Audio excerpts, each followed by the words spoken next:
600 करोड़ रुपए की लागत से बनने वाली आदि पुरुष बॉलीवुड की आज तक की सबसे महंगी और सबसे एम्बिशियस मूवी प्रोजेक्ट है। पिक्चर रिलीज होने से पहले पिक्चर के डायलॉग राइटर क्रेडिट जीवी मनोज मुंतशिर टीवी स्टूडियोज में जा जाकर यही कहते थे कि आदि पुरुष में आपको रामायण का सार मिलेगा और रामायण की गाथा के साथ कोई छेड़छाड़ नहीं की गई है, 1% भी नहीं। इस देश के लोग भगवान श्री राम के कथानक पे बनी हुई अब तक की सबसे भव्य फिल्म को ठुकरा नहीं सकते। जो रामायण लोगों ने सुनी है, पढ़ी है, देखी है, एग्जैक्टली वही रामायण है, कुछ भी अलग नहीं है। Not even 1% of our film is deviation from the actual Ramayana. The basic feeling of the story remains exactly and 100% the same. लेकिन जिस दिन से इस पिक्चर की ट्रेलर रिलीज हुई है उसी समय यह बात साफ हो गई थी कि निर्माता भगवान श्री राम का नाम लेकर बस पैसा पीटना चाहते हैं और पैसा पीटा भी है। 3 दिन में 300 करोड़ रुपए से ज्यादा आमदनी हो चुकी है। लेकिन कई लोग डायलॉग राइटर मनोज मुंतशिर को भी पीटना चाहते हैं। उनको बॉयकॉट करने के कॉल्स आ रहे हैं, उनको अरेस्ट होने की डिमांड चल रही है, उन्हें सोशल मीडिया पर काफी गाली गलौज मिल रही है, यहां तक कि डेथ थ्रेट्स आई हैं। हालांकि किसी भी तरीके का वायलेंट थ्रेट एक्सेप्टेबल नहीं है, लेकिन ऐसा हो क्यों रहा है, लोग इतने नाराज क्यों हैं, यह समझना भी जरूरी है। आदि पुरुष के ऊपर हमने पूरा का पूरा एक रिव्यू बना के रखा है। कहां कहां क्यों यह पिक्चर इतनी गलत है, यह आपको समझाया है, वो जरूर देखिएगा अगर नहीं देखा है। उसके ऊपर मनोज शुक्ला भी आग में घासलेट डाल रहे हैं अपनी गलती ना मानकर कि हां भाई बिना सोचे समझे स्टोरी लाइन के साथ हमने खिलवाड़ कर दिया, डायलॉग्स तो घटिया लेवल है ही है और लोगों को हमने मूर्ख समझा था। हमने सोचा था कि भैया भगवान श्री राम के नाम पर सभी एक्सेप्ट कर लेंगे। मनोज मुंतशिर उल्टा अब अपना पल्ला झाड़ने की कोशिश कर रहे हैं किसी भी जिम्मेदारी से। कह रहे हैं कि आदि पुरुष सिर्फ रामायण से प्रेरित है। तो एक्यूरेसी का सवाल कहां आता है? कहानी जो है वो रामायण से प्रेरित है। हमने रामायण नहीं बनाई है, हम रामायण से प्रेरित हैं। हमने कभी फिल्म को शुद्धता के पैमाने पर सेल नहीं किया। ये जो पात्र हैं और जो चरित्र हैं, इसके लिए आपको ओम राउत से बात करनी होगी। पता ही है, हिपोक्रेसी की भी सीमा होती है। मुंतशिर के डायलॉग्स जो उन्होंने आदि पुरुष में लिखे और डायलॉग्स जो उन्होंने टीवी चैनल्स पर बके, उसके चलते भाई साहब इंडियाज मोस्ट वांटेड बन चुके हैं। सोशल मीडिया पर उनके फैमिली मेंबर्स तक को बख्शा नहीं गया और अब तो यह सुनने में आ रहा है कि मुंतशिर को मुंबई पुलिस प्रोटेक्शन देने की बात कर रही है क्योंकि उनके ऊपर इतने सारे थ्रेट्स आ रहे हैं। निर्माताओं ने यहां तक भी ऐलान कर दिया कि ठीक है, लोगों की भावनाओं को ठेस पहुंची है तो हम मुंतशिर के कुछ टपोरी टाइप डायलॉग्स बदल देते हैं, जैसा कि जलेगी तेरे बाप की, आज खड़ा है कल लेटा मिलेगा। ये हमारे भगवान टाइप लोग ऐसे बात कर रहे हैं। लेकिन फिर भी अपने गरूर में धुत मनोज मुंतशिर शुक्ला के मुंह से एक सॉरी तक नहीं निकली, थोड़ा सा भी पछतावा नहीं हुआ। नहीं, पछतावा नहीं है।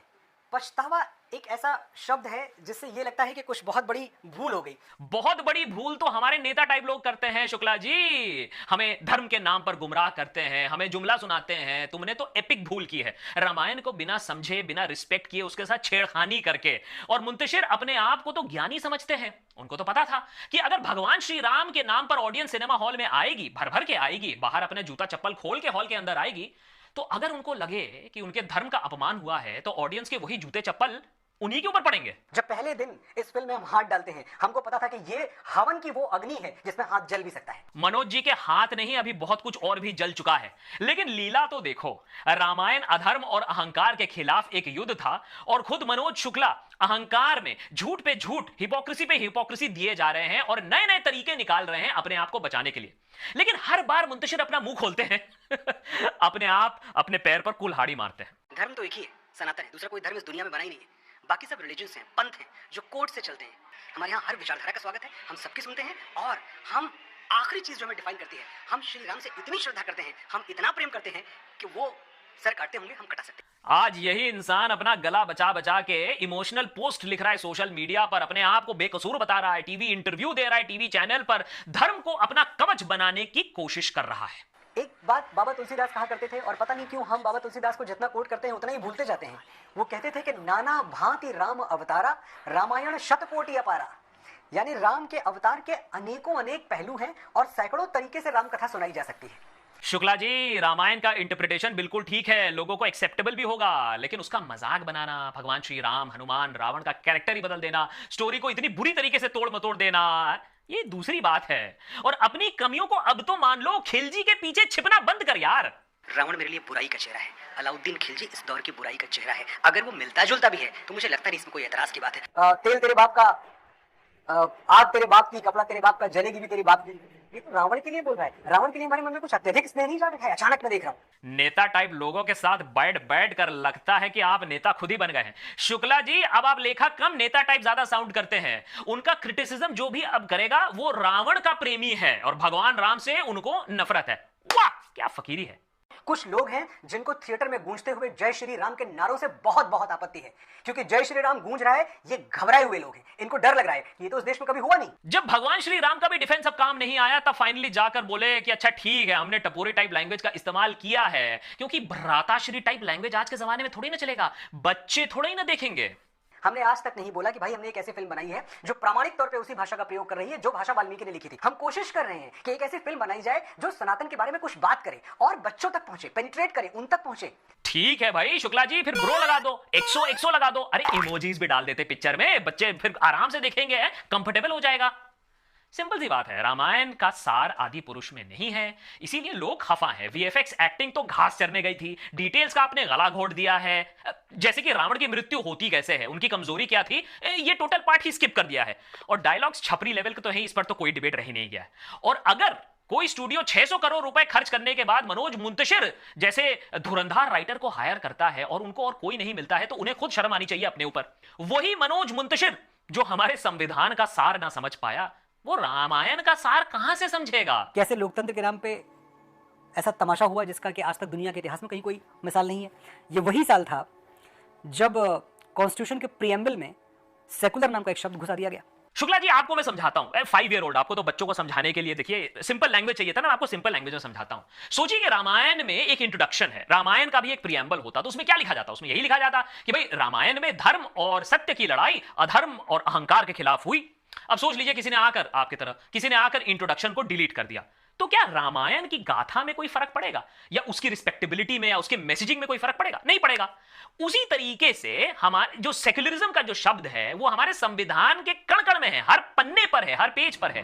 प्रीएम्बल से हटा दो, हमारे संविधान में कोई फर्क नहीं पड़ेगा। और ये बात आपको नहीं समझ में आई और आप इतनी बड़ी पिक्चर लिखने गए, और दूसरों से सवाल पूछने से पहले और सवाल उठाने से पहले मनोज शुक्ला, कम से कम अब तो अपनी गिरमान में झांक के देख लो, तुम्हारा तो नाम तक फर्जी है। मनोज के साथ मुंतशिर कैसे जुड़ा? लगा तो मुझे भी एक पेन नेम की जरूरत थी और मैं था मनोज शुक्ला।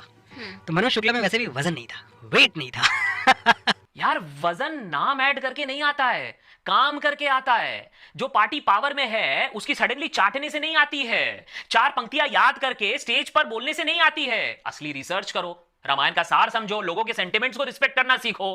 पठान कंट्रोवर्सी में एक बिकिनी के रंग को लेकर तो तुम बहुत सेंसिटिव थे।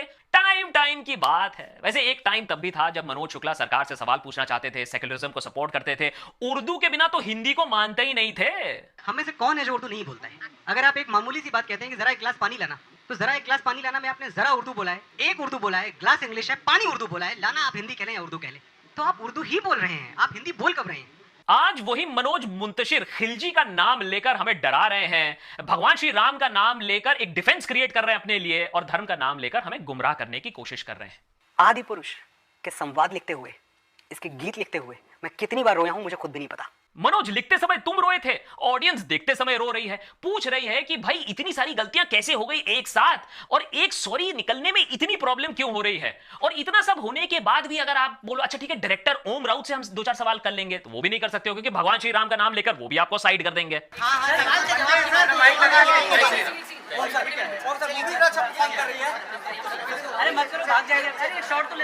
तो भाई नेट तो यही है कि जो काम नेता टाइप लोग इतने दिनों से करते आए हैं, धर्म की बैसाखी लेकर हमारा वोट लेना, वही काम अब पिक्चर बनाने वाले भी कर रहे हैं, धर्म के नाम पर हमसे टिकट खरीदवाना। ये घपला हम कब तक चलने देंगे? अपने धर्म का नाजायज फायदा कब तक लोगों को उठाने देंगे? ये तो आप और हम ही डिसाइड करेंगे, ये हम पर ही निर्भर है। लेकिन सोचो, इतनी गलतियां होने के बाद, इतना अपमान होने के बाद भी न तो मुंतशिर को कोई भी पछतावा हुआ है, और ना ही पिक्चर बनाने वाले तो खैर पैसा पीट ही रहे हैं। तो यानी सब चंगा सी।